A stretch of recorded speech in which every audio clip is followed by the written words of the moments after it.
Donc je vous présente ici donc un matériel du constructeur Égretier. C'est le mini sillon en version hydraulique. Donc cette machine en fin de compte c'est un porte-outils Intercept. Donc pourquoi porte-outils? Parce qu'il peut recevoir par le biais de cette bride et de ce col de cygne différents accessoires. Donc là ici il vous est présenté en version lame.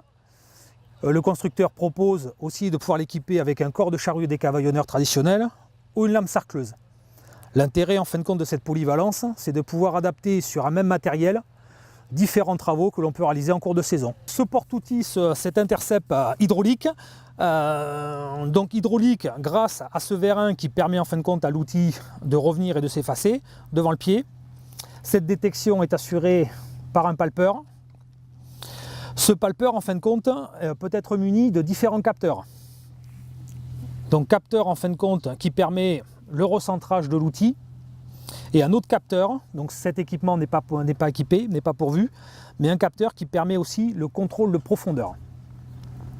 Par rapport aux autres charrues décavaillonneuses et Intercept, le porte-outils mini sillon a un déplacement par rapport à l'axe du rang atypique, c'est-à-dire qu'au moment de l'effacement, c'est la pointe de mon outil qui pivote et non pas l'ensemble qui a un mouvement en fin de compte de déplacement parallèle à l'axe du rang.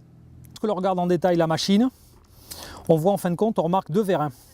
Le premier vérin situé en bas, c'est de la sécurité. Lorsque mon outil vient accrocher un pied, arrive sur un élément dur, la charrue en fin de compte s'ouvre, se replie.